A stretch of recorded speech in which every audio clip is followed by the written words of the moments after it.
BoLS fans, it is AdamHarry, and I'm here with the brand new Space Marines Codex. This is one of the first codexes for Warhammer 40k 9th edition.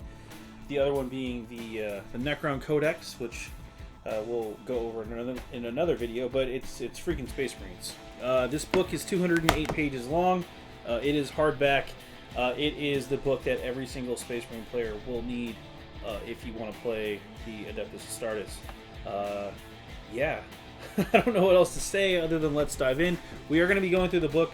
By the way, in each book there is a code at the back of the book. We're not going to show that off for obvious reasons, but you can punch those codes into the Warhammer app, which you can download from the Apple Store or for iTunes or Google Play or whatever. It's from GW. You can put the code into that app, and it should give you access eventually to the rules from the Codex. So, just FYI, a little PSA for you. So, the first 89 pages or so of this book are pretty much all lore. The back half of the book, more than half of the book, is all the rules. Space Marines, at this point, are by far the largest army in all of 40k. We've gone over in other articles and stuff like that all of the different units in this book, the new names, some of the old units changed names, some of the new units are new names. Some of the old units are also gone. We're not going to go page by page through each page of this book, so we're going to skip around a little bit and hop to some cool things. But there's the table of contents. I'll even zoom in so you can see exactly what all's in here for you. A lot of stuff, obviously. It's quite a bit of stuff. So yeah, let's get started. Lore-wise, this book will kick off with the creation of a Space Marine. It literally goes through all the stuff about Marines you probably ever wanted to know. The lore section in this book is vast and impressive, and it's got one of my favorite things in the entire world when it comes to 40k books: maps. I love galactic maps. This here, you can see, is the Adeptus Astartes at War, and they're popped up all over the galactic map, as you can see, as is fitting for Space Marines. So no shocker there. It goes to the organization of a typical Space Marine. But what I want to show off too, we get all of the important stuff here: chapter command, battle companies, yada yada yada, reserve companies, the different units, apothecary, librarius, all that stuff. That's the different sections of a chapter. What I really want to show off is we have some really cool color plates for the different chapters. Ultramarines, this is just the 2 pages of Ultramarine successor chapters. There's lots more where that came from. But more importantly, there's all of the... there's Deathwatch in here, by the way. So if you... all of the other chapters, Space Wolves, Iron Hands, yada yada, Raven Guard, White Scars, Blood Angels, Dark Angels, yes, Deathwatch. Successor chapter color plates are also in here, which I thought was a really nice touch. And it goes through a ton of them. So if you have a particular color scheme thought up, check these 2 pages out. They might be there. If not, you can probably come up with something, because they're all over the place. There's some unknown foundings. There's another couple of pages of color plates. Blood Ravens from the video game, if you're a fan of the Dawn of War series. The Exorcist is actually one of my favorite sub-chapters from Unknown Foundings, just because they're freaking crazy. But, yeah, we get all that stuff. Moving on, again, more lore. We get some of painting guide stuff for the different chapters. And then we get to the rules section here. Before we do that, I do want to show this off. Some of you may recognize this picture, particularly this section. And particularly if we take a closer look, and if we do something like this, we zoom in here, and then we do something like, I don't know if it'll let me, maybe make it blurry. Does that ring a bell? little blurry picture there. Yeah, you know what I'm getting at. Here's the section I know everybody wants to get into. It is the rules. There are some new rules. We'll show off some of the new units. We'll go through some of those things. We're not going to go through each page, obviously, but if you're going to play Space Marines, you got to get the book. This one's got your Battle Forge detachment rules, detachment abilities, your chapter command, your stratagems, your army rules, match play rules, crusade rules. It's all color coded. You can see there. It's kind of cool. We will show off some of those. Combat patrol, again, just different size stuff. This is an example, I believe. The different attachment abilities, and then we also get, there you go, chapter tactics for all the major chapters. Yeah, which is kind of interesting. They show off. We got, you know, things like all the chapters from the previous edition that we kind of expected. We also have Flesh Tearers, Black Templars. I mean, they had their own stuff too, but now they're in the book, which is kind of cool. It's interesting, the mix of first founding chapters and then also like sub chapters here, like the Crimson Fist, Black Templars are obviously allied with the you know, come from the Imperial Fists. The Flesh Tearers come from the Blood Angels. So it's interesting to see some of the successor chapters, and again, the Death Watch are also in there too. So yeah, again, if you want, you can pause the video, take a look at those rules, but we're not going to go through each one. They kind of leaked earlier, and those are the same ones. I mean, they haven't really changed too much, so there's that. Here's another example here of the successor chapter tactics. If you wanted to create your own, a lot of the non-successor chapters, you basically end up with 2 traits and some benefits for doing that. This successor chapter tactics, it builds your own Marine chapter. Basically, you can pick some of these. You pick 2 of these essentially, and then yeah, some of these chapters are some of these tactics, excuse me, are mutually exclusive. But yeah, you kind of mix and match which ones you want. We'll head over to Chapter Command. This is taken from I believe, I want to say the Psychic Awakening books, where we were all introduced to the Masters of the Chapter. GW showed this off already. The power level and points boost if you want to upgrade, say, like your captain to the Chapter Master. There is a rule of 1 thing here, so if you want to run, you know, I don't know, Marnius Calgar or like Tigurius, who is the Chief Librarian of the Ultramarines, you don't then also get to run like Tigurius and then another character librarian that is also the Chief Librarian. You can't do that. But you can run like Marnius Calgar and a librarian that you upgrade as long as you don't have Tigurius in there. So you get what I'm saying? You can't have the name character that's also the Chapter Master running around with generic character you've upgraded to Chapter Master. But they have their own individual things here. We've seen similar rules from the Psychic Awakening books and things like that. So not too much has changed across the board there. So there you go, Chief Librarian, Chief Apothecary, Chapter Ancient, Chapter Champion. This guy's pretty good actually. For the points upgrade, you're paying you upgrade the company champion for 15 points, and they gain like 3 abilities with like Skillful Parry here, which each time a melee attack is made against the model, subtract 1 from the hit roll. Exquisite Swordsman, so each time this model makes a melee attack against an enemy character unit, you can re-roll the wound roll. Free re-roll is nice. Re-rolls per roll. And then the Chapter Champion, the model has an attack characteristic of 5 and leadership of 9. So 3 benefits for 15 points or 1 power level. Not too bad. And then you also get some access to some other relics and warlord traits. So kind of cool. Not too shabby for the character upgrades. There are 4 pages of stratagems total. Some of them are... This is interesting. The stratagems are color-coded now. So you have like Adeptus Astartes Battle Tactic Stratagem, and it's blue.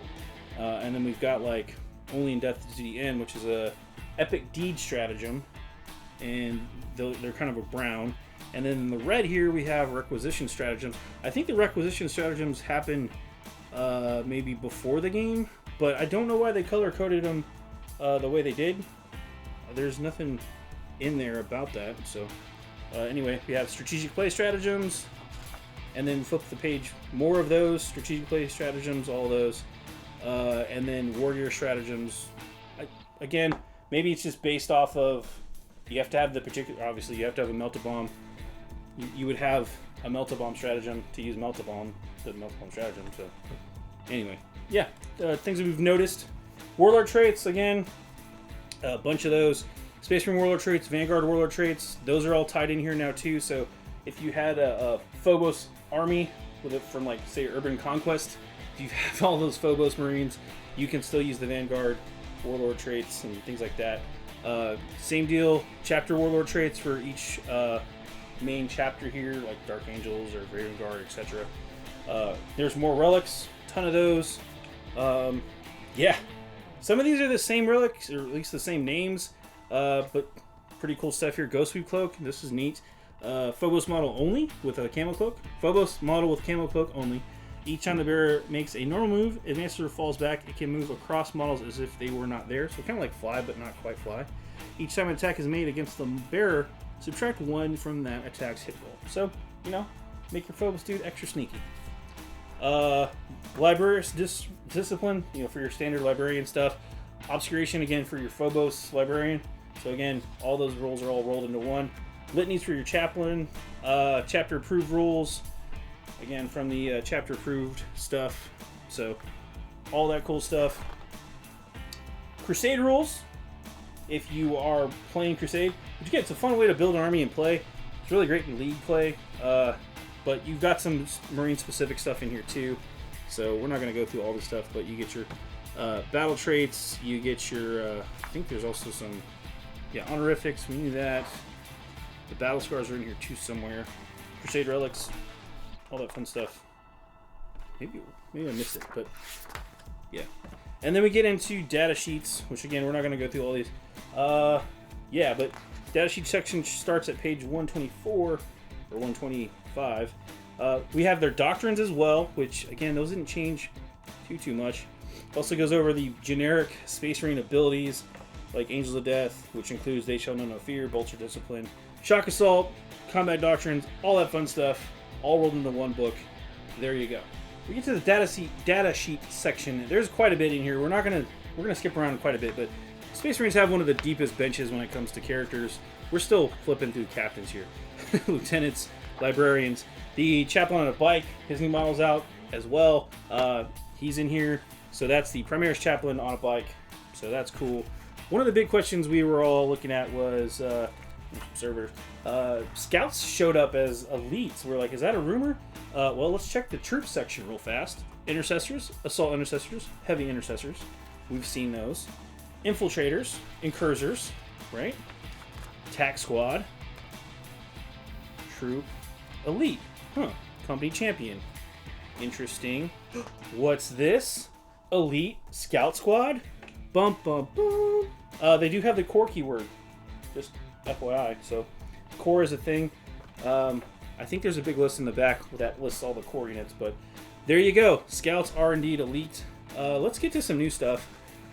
Blade Guard Veteran Intercessor Squad is now an elite choice as well. So you remember that used to be a stratagem. Now they just have a thing. Company Vets, Blade Guard Veterans, Stern Guard. Stern Guard are interesting. Stern Guard lost their special ammo. Remember there was a data sheet that came out for Stern Guard, and they had 30-inch bolters, where everybody was freaking out. So let's actually look at this real fast, because it kind of explains some things. So if you look at their special issue bolt gun, it is indeed 30 inches. Rapid fire 1, shrink 4, AP -2, 1 damage. So they essentially took all of the special issue ammo and rolled it into one thing, and now it is what it is. So boom, that's Stern Guard Veteran Squad now. Kind of cool, different thing, different way they went, the different route they went. I was trying to say, Reavers, Aggressors, Terminators. You get the idea there. Contemptor Dreads. Let's get to something cool like the Hammerfall. Check this out. This is the new Hammerfall bunker. It's kind of weird. It doesn't really work like a drop pod, like everybody thought it was going to work. It's a fortification, so you can see the fort symbol there. Yeah, kind of interesting here. The heavy bolter array. It's a heavy bolter, standard gun, heavy 3, shrink 5 AP, -1, 2 damage. It's equipped with the heavy bolter array and Hammerfall missile launcher standard. And then if you look down at the defensive array, again, this allows you to shoot every unit that's when it's eligible to shoot them. When it's turn to fire, it can shoot every single unit, enemy unit in range. So it's kind of an interesting thing. If you do Overwatch with it with the heavy bolter, it goes from heavy 3 to heavy 6. Same with the flamer, it goes from heavy D6 to 2D6. Kind of interesting there. This is basically a whirlwind replacement. Like, it doesn't, you don't get to put dudes in there. And it is actually crewed by servitors, not marines, which is why the BS is 4, 5, and 6 as it takes damage. So kind of interesting. Toughness 8, 14 wounds, 3 up armor save. Not bad for 9 power level. A little pricey for my taste, but I don't know, could be cool. Yeah, interesting. The Whirlwind, by the way, is still in the book, just in case you were wondering. But next up, I want to show off the Stormspeeders. This is one of the newer vehicles. Land Speeders, also still in the book. So we got the new Stormspeeder Hail Strike, Thunder Strike, and Hammer Strike. These were previewed by GW. Again, it's an interesting little gunboat variant. There's 3 different loadouts here, obviously. Various power level, too. You have the basic one, I guess, for 8, and then 9 for the Thunder Strike and 9 for the Hammer Strike. Slightly different weapon loadouts for each one. The Hail Strike is the one that basically has all of the bullets, because it's got the Onslaught Gatling Cannon and Twin Iron Hail Heavy Stubber, and the Frag Storm Grenade Launcher. The Stormspeeder Thunder Strike is the one that has the Storm Fury missiles, the Thunder Strike Las Talon, and the Twin Icarus rocket pods. And then the Hammer Strike has the Hammer Strike missile launcher, which is different from the Storm Fury missile launcher, mind you. It comes with Crack Storm grenade launcher, and then the Melta Destroyer, which is, you know, it's a heavy 3 Melta, which is kind of cool. So yeah, different variations, different tank rolls. A bunch of stuff is still in here, so it's good to see Tornadoes and Typhoons are still around if you have a bunch of Land Speeders. They haven't gone anywhere. Thunderfire Cannon did change. It no longer slows down. Folks when you get hit by it. So it's now, you know, 16-inch range, heavy 4D3 blasts. Weapon can target units that are not visible to the bearer. There's nothing in here about slowing units down. No quake shells or anything like that. So the Thunderfire Cannon kind of got nerfed. But there you go. And then after that, we also want to show off the Fire Strike servo turrets. Pretty much what you expected. 1 to 3 in a unit, so you can go up to 3 of them. That obviously jumps up the power rating. They only move 3 inches a turn, which I'm kind of surprised they can move, but I guess it's, you know, it's not terrible. I wonder if they can run. I mean, I guess they could. They're technically vehicles, so they can advance. Just kind of funny to think about. Anyway, you have your different weapon options with the Twin Accelerated Arrow Cannon or the Twin Las Talon. Yeah. Twin Las Talon does seem kind of mean with heavy 4 with D6 damage each. The range is only 24 inches. I don't know if you want to get your essentially turret that close to the enemy, though. Kind of depends on your playstyle, right? Hunter, Stalker, Whirlwind, still here. Predator, still hanging in there. Again, all those things are currently in the book. Gladiator Lancer, this is the new Primaris Predator replacement, I guess. So there you go. There's 3 versions of the Gladiator, Reaper, and the Valiant. So you've got the different options there. Again, different loadouts for each one. It's not like a mix and match system like some people thought it might be. It's literally, this is the loadout. There you go. Vindicator's still around. Land Raiders are still around. Yeah, Repulsor, again, no change there. There's all the transports. And yeah, we get to some of the other stuff. We got the Drop Pod, the Landspeeder Storm. All of those units are still around. Stormhawk, gunships, yeah. And then, of course, we already showed off the Hammerfall bunker. So the back half of the book is your war gear, your points values, and a reference section. But that's pretty much it for the Space Marines Codex. And then, of course, on the final page, which we're not showing off, is the code to punch in this book for the Warhammer app. So pretty good stuff all around for the Space Marines. This is a hefty book, hardback again. And yeah, pretty much it for the Space Marines. Again, if you are going to play any flavor of Space Marines at this point, you're going to need the book. It's pretty much mandatory at this point for 9th edition. So there you have it. That is the Space Marines Codex. I'm AdamHarry from BoLS. Thanks for watching.